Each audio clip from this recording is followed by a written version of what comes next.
Hello future coders, welcome back to जीप जी 160 coding channel. तो चलो आज से हमारी आज की प्रॉब्लम पर सिंपली आपको क्या करना है, डिस्क्रिप्शन में ना प्रॉब्लम लिंक पे क्लिक करना है, देन आप भी आ जाएंगे हमारी आज की 160 डे की प्रॉब्लम पर, जो हमारी डे 111 की प्रॉब्लम है। ठीक है, तो हमारी आज की प्रॉब्लम है क्या? हमारी आज की प्रॉब्लम देख रही है यहाँ पे लॉन्गेस्ट स्ट्रिंग चेन। देखो यहाँ पे कल की जो प्रॉब्लम थी वो भी डीपी की प्रॉब्लम थी, वो मैंने सबमिट नहीं की थी, तो मैं यहाँ पे आपके सामने सबमिट करके चेक करा देता हूँ कि हमारा जो कोड है वो उस पर भी परफेक्टली वर्क कर रहा है। ठीक है, एक्चुअली क्या है, मैंने देखा नहीं था कि ये डीपी की प्रॉब्लम स्टार्ट हो गई है, दैट्स व्हाई ये प्रॉब्लम हो गई। यहाँ पे मैंने इसको सबमिट कर दिया है। देन हम आ जाते हैं हमारी नेक्स्ट प्रॉब्लम पर, डे 111 की प्रॉब्लम लॉन्गेस्ट स्ट्रिंग चेन।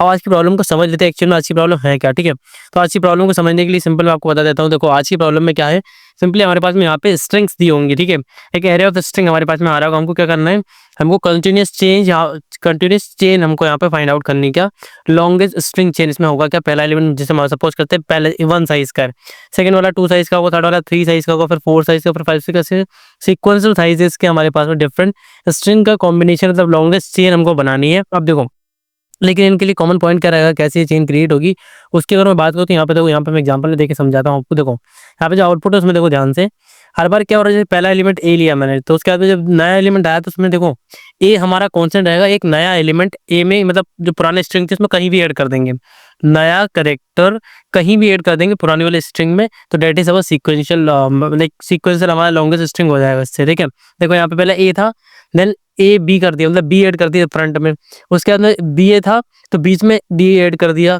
उसके बाद यहाँ पे देखो बी डी ए था तो यहाँ पे सी बीच में ऐड कर दिया, एंड हर एक जो भी बीच में ऐड किया है उसमें एक अंडरस्कोर लगा हुआ है, हमें आइडेंटिफाई कराने के लिए ये पर्टिकुलर चीज इसमें इंसर्ट की हुई है। ठीक है, अब इसे हम कैसे फाइंड आउट करेंगे वो चीज की बात करें। देखो यहाँ पे सबसे पहली बात क्या है, सबसे जो पहला एलिमेंट होगा हमारी लॉन्गेस्ट स्ट्रिंग चेन का, वो सबसे स्मॉलेस्ट होगा, मतलब हमको यहाँ पे शॉर्टिंग परफॉर्म करनी पड़ेगी, मतलब ये हमारी एक डायनेमिक प्रोग्रामिंग की प्रॉब्लम है, प्लस शॉर्टिंग भी इसमें हमें परफॉर्म करनी पड़ रही है। ठीक है, तो यहाँ पे शॉर्टिंग परफॉर्म करूंगा तो क्या होगा, सब असेंडिंग ऑर्डर में आ जाएंगे, और मैं यहाँ पे शॉर्टिंग करूंगा बाय साइज शॉर्टिंग करूंगा यहाँ पे। ठीक है, उसके बाद यहाँ पे सिंपली उन्हें मैच करता हुआ जाऊंगा, तो ये सिंपल प्रॉब्लम हो जाएगी हमारी। देखो यहाँ पे सारी चीज़ें आप देख सकते हैं।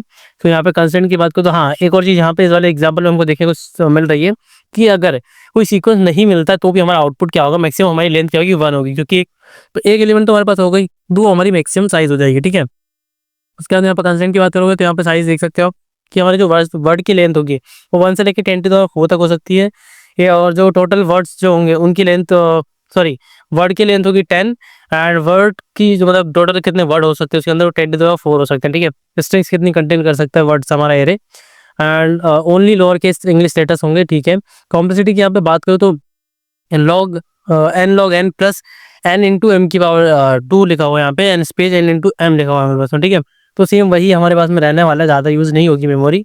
तो चलो हम समझ लेते हैं एक्चुअली हमें करना क्या। देखो पहले मैं क्या करता हूँ, शॉर्टिंग के लिए हमारा एक फंक्शन लिख लेता हूँ कि हमें शॉर्ट करना कैसे है उसको। ठीक है, सबसे पहले शॉर्टिंग की बात कर लूँ तो यहाँ पे देखो कंपेरेटर फंक्शन यहाँ पे फिर से यूज़ करेंगे। ठीक है, स्टैटिक, ओके यहाँ नहीं लिखना है, एंड पब्लिक वाले ऑप्शन पे एंटर किया, स्टैटिक करके हम स्टार्टिंग में लिखते हैं स्टैटिक, और सपोज बुल लिख लेते हैं। ठीक है, स्टैटिक बुल टाइप का हमारा फंक्शन रहता है, इसका नाम रख लेते हैं हम कंपेयर भी यहाँ पे फिलहाल, एंड यहाँ पे हमारे पास में 2 स्ट्रिंग आ रही होगी। ठीक है, कॉन्स्टेंट स्ट्रिंग आ रही होगी, कॉन्स्ट स्ट्रिंग एड्रेस ऑफ ए, ठीक है, कॉमा कॉन्स्ट स्ट्रिंग, कौन सा स्ट्रिंग हमारे पास में आ रही होगी, एक बी आ रही होगी, सपोज करते हैं हमने ये नाम हमारे हिसाब से दे लिया ए एंड बी, हमारे पास में दोनों आ चुकी है। अब यहाँ से हमें कंपेयर कैसे करना है, यहाँ पे सिंपली मैं रिटर्न कर दूंगा दोनों के साइज से हम यहाँ पे कंपेयर करने वाले, तो ए डॉट साइज अगर हमारा क्या है लेस देन है हमारे बी डॉट साइज से, तो यहाँ पे ट्रू रिटर्न हो जाएगा, मतलब पहली वाली स्ट्रिंग अगर छोटी होगी तो ट्रू रिटर्न हो जाएगा, और दूसरी वाली स्ट्रिंग छोटी होगी तो फॉल्स रिटर्न हो जाएगा। ठीक है, तो ये चीज़ हो चुकी है हमारे कंपेरेटर फंक्शन की।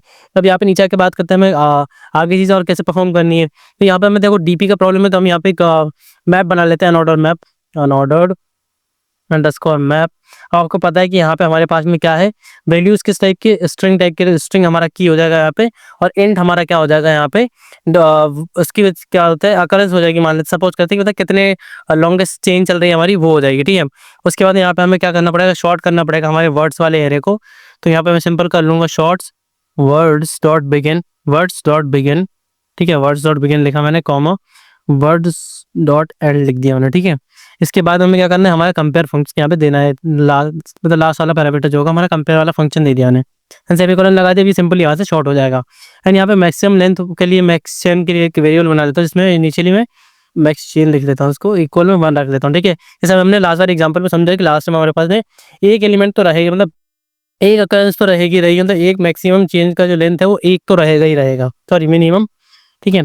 तो फोर लूप लगा लेते हैं हमारे वर्ड्स एरे के ऊपर। स्ट्रिंग यहाँ पे हमारा डेटा टाइप रहेगा एंड वर्ड नाम से बना लेता हूँ सिंपली इसको, एंड वर्ड्स में हम इसको रन करा लेते हैं। फॉर ईच लूप यहाँ पे लगाए एक करके हमारी स्ट्रिंग हमारे पास में आ रही होगी, तो यहाँ पे हम सिंपली हमारे डीपी ऑफ वर्ड को यहाँ पे 1 से असाइन कर देते हैं, ठीक है। डीपी ऑफ वर्ड इक्वल 1 से असाइन कर देते हैं हम, ठीक है। सपोज यहाँ पे सारी यूनिक है, ठीक है। एंड यहाँ पे हम दूसरा लूप लगा रहे हैं यहाँ पे कैसे, and I equal 0 semicolon, I less than क्या हो जाएगा हमारा word dot size, I less than word dot size, ठीक है। देन सेमीकोलन, देन इसके बाद हमें यहाँ पर सिंपली क्या करना है, आई प्लस प्लस करना है, देन यहाँ पे एंटर करना है। देन इसके बाद में यहाँ पे अंदर आके आपको क्या चेक करना है, आपका जो प्रीवियस स्ट्रिंग था स्ट्रिंग प्रिव, ठीक है, वो ले, वो कहाँ से लेंगे स्ट्रिंग प्रीवियस को, वर्ड डॉट सब स्ट्रिंग यहाँ पे कैलकुलेट कर लेंगे, ठीक है। वर्ड डॉट सब str, ठीक है, सब str एंड यहाँ पे 0 आई दे देंगे हम यहाँ पे सिंपली, ठीक है। तो ये हमारे यहाँ से प्रीवियस स्ट्रिंग हमने यहाँ पे ले लिया स्ट्रिंग प्रिव में, ठीक है। उसके बाद में ओके यहाँ पे प्रीवियस स्ट्रिंग क्या चाहिए, लेकिन सब स्ट्रिंग 0 एंड 1 लेके आई करूँगा मैं। देन यहाँ पे ऑल्सो मैं प्लस करूँगा यहाँ पे रिमेनिंग वाली स्ट्रिंग जो है उसका एक प्लस करके, ठीक है। अगर हम सपोज करके चल रहे हैं कि बीच में उन्होंने एलिमेंट ऐड किया होगा, तो बीच वाला एलिमेंट छोड़ के उसके आगे वाले पीछे वाले एलिमेंट हम यहाँ पे ले लेंगे सिंपली। कैसे लेंगे, यहाँ पे मैं कैलकुलेट कर लेता हूँ वर्ड डॉट सब str एंड यहाँ पे दे दूंगा i+1, ठीक है। i+1 दे दिया, उसके बाद में कुछ पैरामीटर देने की जरूरत नहीं है, वो लास्ट तक ले लेगा ऑटोमेटिकली। तो यहाँ पे भाई सब स्ट्रिंग आ गई, ठीक है।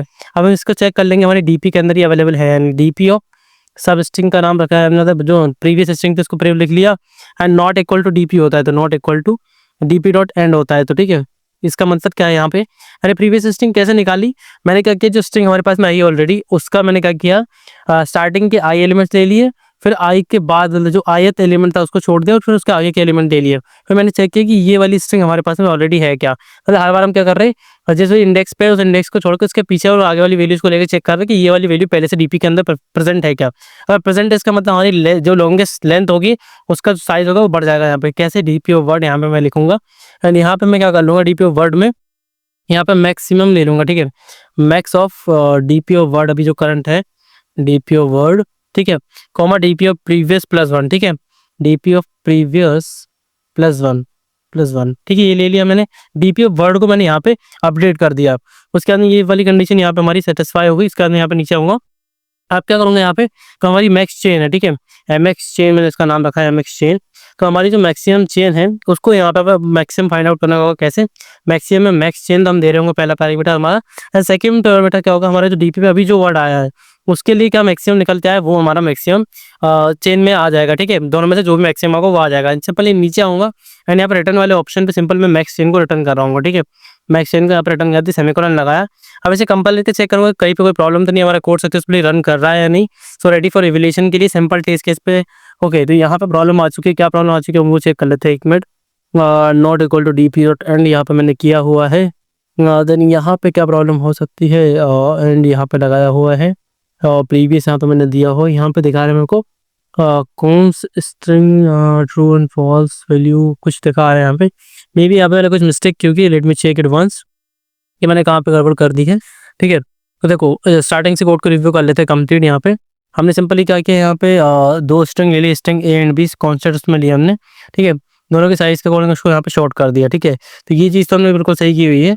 फिर यहाँ पे मैं आऊँगा, देखो अनऑर्डर स्ट्रिंग बनाया मैंने, स्ट्रिंग एंड इंट का लिए बनाया, मैप बनाया अनऑर्डर।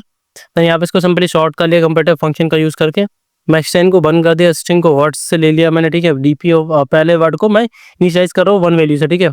उसके बाद यहाँ पे इसको रन करा रहा हूँ, ठीक है। स्ट्रिंग प्रीवियस में कैसे कैलकुलेट कर रहा हूँ, वर्ड जो आया हमारा अभी करंट में उसका 0 एंड 1 लेंथ ले लूँगा उसकी, प्लस i+1 देके यहाँ पे सिंपली ले लूँगा, ठीक है। देन यहाँ पे क्या है, अच्छा यहाँ पे मैंने प्रॉब्लम क्या किया था, गड़बड़ क्या किया वो मैं आपको समझा देता हूँ। देखो क्या होता है कि प्रीवियस को यहाँ पे ज़रूरी नहीं कि प्रीवियस उसके अंदर पहले से ऑलरेडी होते हैं, यहाँ पे प्रीवियस को हम फाइंड आउट करेंगे।